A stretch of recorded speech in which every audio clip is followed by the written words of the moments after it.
Why do you want to grow? Why do you want to ask why to the behaviors that you've been following up till now? Why do you want to break free of them? I have found that very consistently we are hamstrung in our growth. What we are taught about how to grow, how to get where we would like to be, how to progress in the ways that we would like to, how to become more capable of doing the things that we want to do and move in the direction we want to move. The way we're taught to do that is a bit fucked. It doesn't get us there. It, if anything, hampers the pathway. And I found that there's actually kind of a formula for growth that makes it much easier and much more efficient and much more optimistic and hopeful. And that's what I want to share with you today. If you see two cats wandering around, they are Bug and Jenny. Bug being the little chaotic one and Jenny being the pretty girl. That's just forewarning. I also want to say that it's part of my job to try things, to encourage other people to try things, to not allow perfectionism and not knowing how to do a thing in the ideal way stop us from trying to do those things. So I don't really know how to do this well. And I want you to see me not knowing how to do this well. And I wanted to share, ultimately, a big breakdown of everything about how to grow. You can see however long this video is, I don't know yet. But it's written. I'm not going to try and break it down in a more perfect way. I'm going to read and respond and share and elaborate as I go as well. But the most concise way that I can express this to you is in the way that I've written here. And I'll put in the description as well a sort of written version of it that you can look over at your own leisure as well. How you are taught to strangle your own growth. We are taught that our goodness and badness, or growth and regression, are determined by a combination of our understanding and our behavior. We are taught that if we understand conceptually that something is generally believed to be right or wrong, whether we feel it or not ourselves, then we have everything we need to begin to behave in accordance with right. There's going to be a lot of quotation marks throughout this, and to behave in avoidance of wrong. We are taught that if we understand conceptually that something is generally believed to be wrong, then we know it is wrong, and therefore are now equipped with everything necessary to not do wrong. Thus, if we know something is wrong and do it anyway, there is something wrong or bad about us. As a result, when it comes to personal growth, we see ourselves as having a baseline understanding, an understanding of right and wrong, that we will, in any given moment, meet, rise above, or fall below. And our goal within this model is to gradually bring... Bug is directly behind the camera and potentially going to knock it in advance. Our goal within this model, meet, rise above, fall below, is to gradually bring our baseline up by rising above more often than not and increasing our understanding of right and wrong so that our behavior will follow suit. There we go. Thank you, Bug. I find this to be bullshit. And after a few years of active coaching, I find that it's just fundamentally not how growth works. It isn't about rising above or falling below a standard. It's about stepping to the side of our behaviors and observing our motivations for them. Stepping to the side of our behaviors and observing our motivations for them.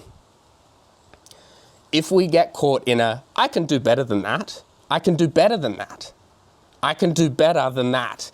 If we get caught in that mentality, we make an assumption about what we're going to do, and why. And we let it fall somewhere on a binary moral spectrum. One that I'm quite sure no one could coherently describe, and that certainly wouldn't align with any other person's description if they could. This assumption means we never question why we did the thing that we did. We simply assume that we must do better. Better according to whom? We don't know. No one else does. Society maybe? Culture? Who are they and why do they seem to get to decide everything? Yet, in my experience, there is always rather a good why behind everything that we do. Perhaps not a harmless why, but a very comprehensible one, a rational one in some sense, one that makes sense. And those who disagree that it does make sense usually aren't willing to acknowledge their own capacity for behaviours that society and culture might label as wrong. If we look at our own good reasons, and by rational, by coherent, I don't necessarily mean unemotional. Our behaviours, our motivations are often emotional, but it makes sense because of the emotion. To want to strike someone because we're pissed makes sense. That is a natural behaviour following from anger. It doesn't mean it's right, it doesn't mean it's harmless, but it makes sense because we've all felt that desire. If we look at our own good reasons, the first thing that will happen is grace. Our own good reasons for behaving in whatever way we behave. And I will go into sort of examples to break this down more. If we look at our own good reasons, the first thing that will happen is grace. Grace for ourselves rather than shame and judgment. Because we will see we have rather good reasons for our behaviour. We're not just bad in some way after all.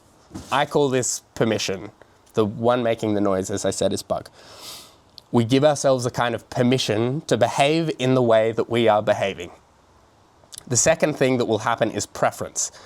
When we have permission to behave however we choose, because all behaviours are reasonable, not harmless, not right or wrong, but reasonable in some way.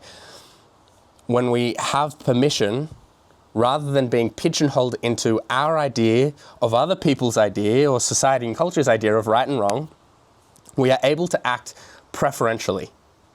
We are able to choose the behaviours we believe will actually serve us and our lives.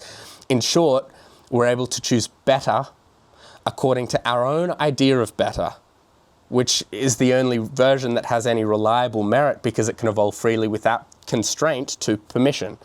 That'll make more sense as we go. And thus, when we choose better according to our own idea of better, we grow. Growth, then, is discovering new patterns of better for ourselves and choosing them behaviourally more and more when the opportunities arise. I'm sorry, I'm stifling coughs as we go as well, getting over a sick, which you can probably hear from the nasally voice. They may not be flawless. Our new patterns, our better patterns, may not be flawless. They may even in part be harmful, which is why community is crucial in shaping our subjective betters and thus our subjective growth. Community helps guide where we go next and whether the way that we're doing things works relationally, socially, and not just individualistically. What does this version of growth look like in practice, and how can you use it to accelerate your growth? The practical side of this. We've done some version of concept. I hope the concept will make more sense as we go on, but I want to make this practical. You will always choose to do what you feel like doing, what you most feel like doing. In some moments, that will even mean avoiding something else you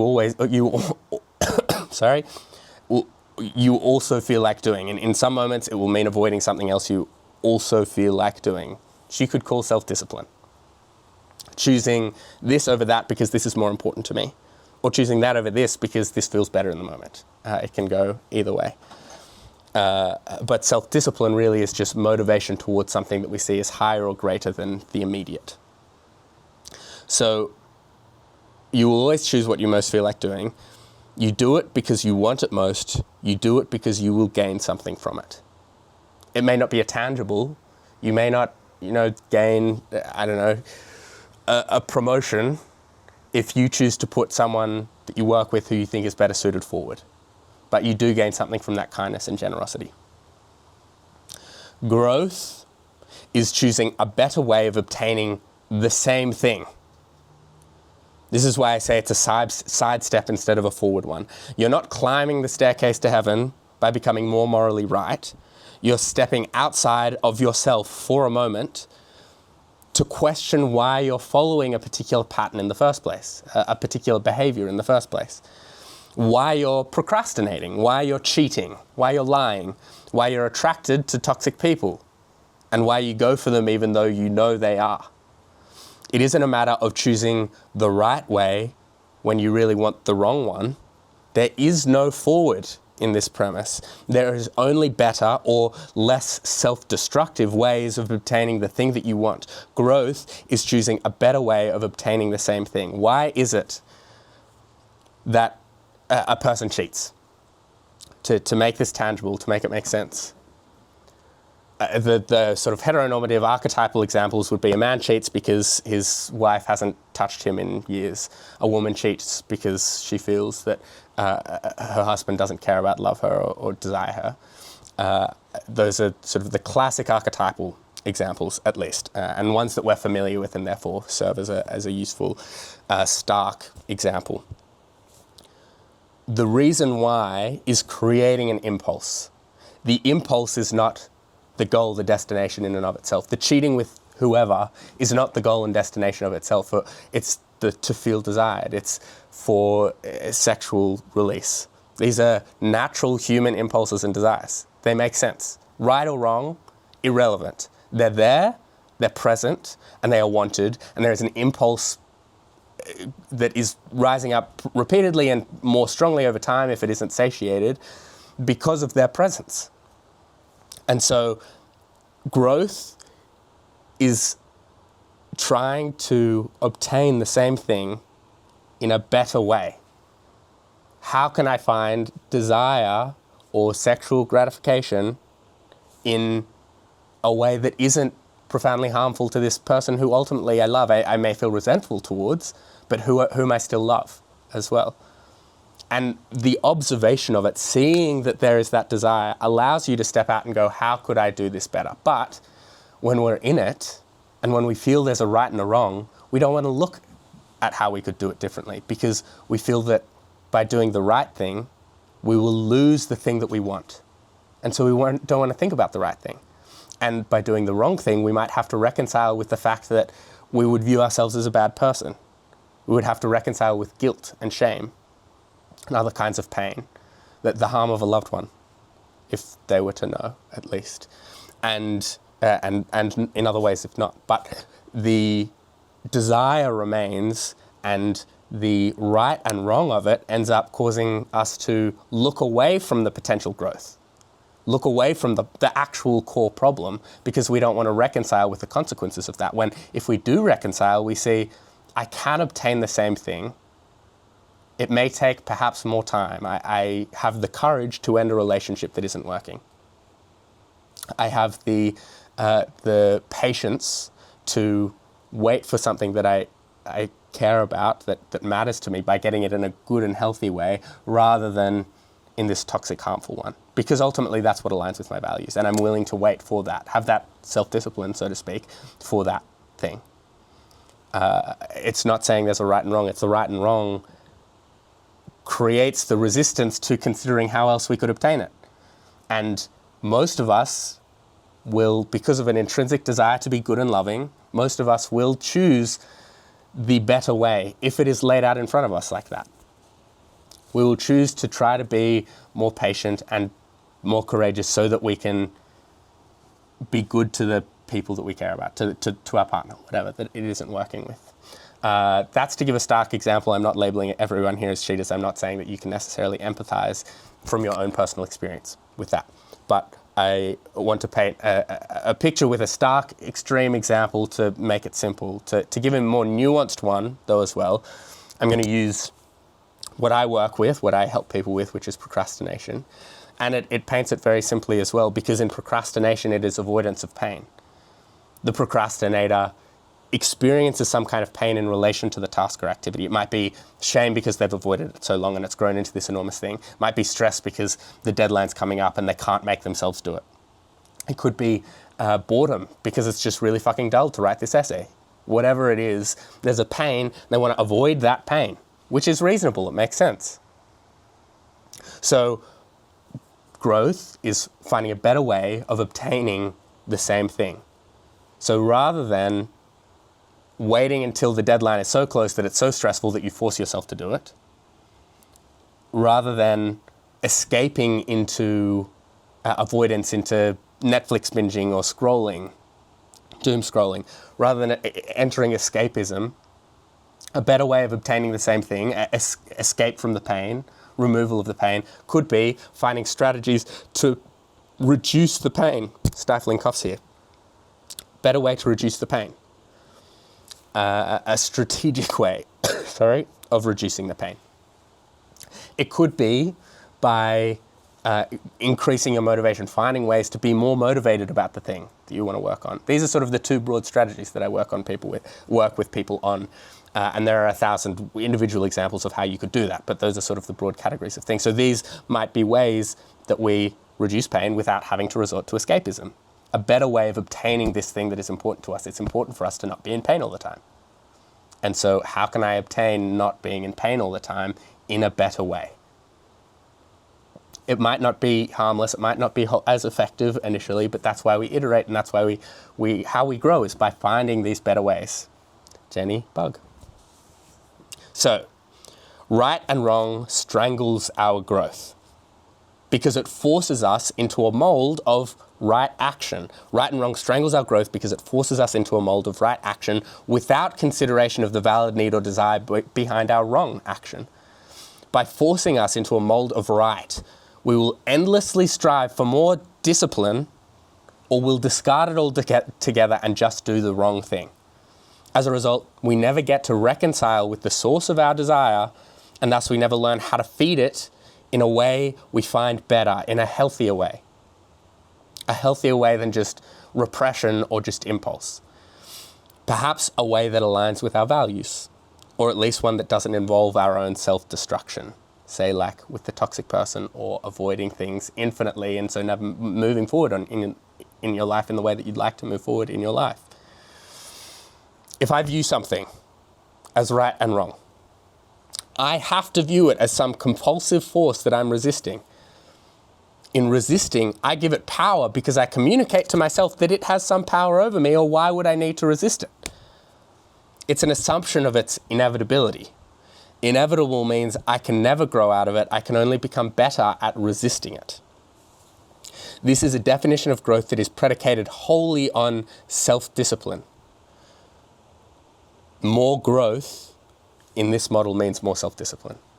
It doesn't mean sidestepping, it doesn't mean finding a better way of obtaining the same thing. It means just being more disciplined, growing into more discipline so you can better resist this impulse because you feel that the impulse is inherently wrong, rather than considering the valid, reasonable why. More growth means more self-discipline. Is that what your experience of growth has been? You don't have to take my word for it. What's your experience been? Does this resonate? Has your experience been something more like the diffusion of desire for a particular behavior? No longer wanting that behavior because you realize it doesn't really work for you, you kind of hate it, and you have a better way now. No longer having the motivation to behave in a particular way, the desire to behave in a particular way, or just feeling more motivated to behave in a new way. By necessity, we must trust ourselves and others with their own definition of better when it comes to growth, because permission to behave in all ways being permissible, is an essential step in determining preferential ways. We can't reach the place where, hey, I can choose preference, I can choose which way I would like to go if we feel like there's a right and wrong. I hope I've painted that. We need permission first, which means we need to let ourselves have permission and we need to let others have permission. It's a hard pill to swallow because what if their subjective definition of better harms me? What if it falls into my own definitions of wrong? I wouldn't like that. So I want to force them into my definition of better, and I want to back up my definition of better with the credibility of scale. Many others believe the same thing. In order to convince you how you should behave, then I will feel safe. This is valid too. It's just a different metric for better, something like safety as a metric instead of growth as one. But I am not making an argument for what is right or wrong or best. Only for what strangles growth and what facilitates it. Right and wrong, as you can see, strangles it. We may indeed worry that their subjective better that the people we care about come up with will harm us. Perhaps they may. I cannot speak for every instance. But in my experience, the intrinsic sense of better that we come up with is very reliably less harmful. It's my anecdotal experience. So here we are. A, permission is necessary for growth in order to break the self-discipline model of growth. B, growth must therefore be predicated on a subjective definition of better, on the person's own individual sense of better. Because if it's not from their own, they don't have permission, because there's some constraint, there's some this is how you should be thinking. Which leads us to C. This subjective definition of better can then be tested against community and connection to see if it really makes life better. We do not require ideological force. This is how you should behave, this is what's right, and this is what's wrong. We do not require ideological force in order to control behavior. We need love and connection. The friction of relationships that will react negatively when our growth causes harm, and then seek to pull us back in out of love and desire for connection with us. Our job then is to challenge our current beliefs and behaviors to find ways that might work better for us and those we love. To listen to our loved ones when they feel hurt, and to seek reparation of the relationship when we hurt them. And to react to harm done to us by their growth in whatever way is natural to us, i.e. just in accordance with our current state of growth. React in whatever way is natural to you, and then seek reparation of the relationship as we want them to do for us, and as they must for us in order for us to maintain relationship with one another. Must. That sounds awfully like right and wrong. No. Must, because love and connection are a necessity. Why are we behaving in the way that we're behaving? That's the first question. The next why is, why are we growing? Why do you want to grow? Why did you click on a video that said what I've decided the title says? So it talks about strangling your own growth. Why do you care about growth? Where do you want to be and why? It needs to involve connection because we are relational. This isn't in a vacuum. This isn't just individualistic. Most of us, I'm assuming, that are watching this are heavily affected by individualism in negative ways as many as positive. And because we mostly live in individualistic societies, at least in the West, if you're in the West, because we live in individualistic societies, we don't have cultural structures, relational structures, community structures for taking care of us, for moving in directions of growth, for the most part. There are some religious ones, but often they hamstring things by the use of right and wrong. And so, by necessity, we have to do things in an individualistic way. We have to do things by our own subjective betters, because we don't have other systems to fall on that will take care of us. We have no choice but to try to do better for ourselves. So that, and it has to be so that, because it's so essential to human fulfillment, so that we can have better connection, better relationship, better community. But growth is finding better ways of accessing the same reasonable desires. I was talking to my sister about this last night, and she was talking about, what about like crazy people? To be politically incorrect about it. What about people who are schizophrenic or in psychosis, in a state of psychosis? And even in those moments, there is reason. Right? It may not be based on reality. The example that she criticized me for was, I said, a person might think, well, I didn't mean to kill them. I had to make dinner and they were a tomato. It may be nonsense in some sense, but it makes sense. There's a rational processing, and because it makes sense, because it's reasonable in the sense that even just they were in a state of psychosis. It's reasonable because we were deeply sad or deeply angry or deeply lonely. It's reasonable. It's a reasonable desire that makes sense. A reasonable impulse. But we want to consider what that impulse is and how we can feed it in a better way. A way that we experience is better, and trusting that what we experience is better will be better for us and for others. And then seeing where we go. By continually asking, why am I doing this? Why do I have this impulse? What am I gaining from this? What am I gaining from this? How am I benefiting? I know I'm detrimenting, but what am I benefiting? so that we have permission to behave in that way, but also to consider behaving in other ways, so that we can choose our preference.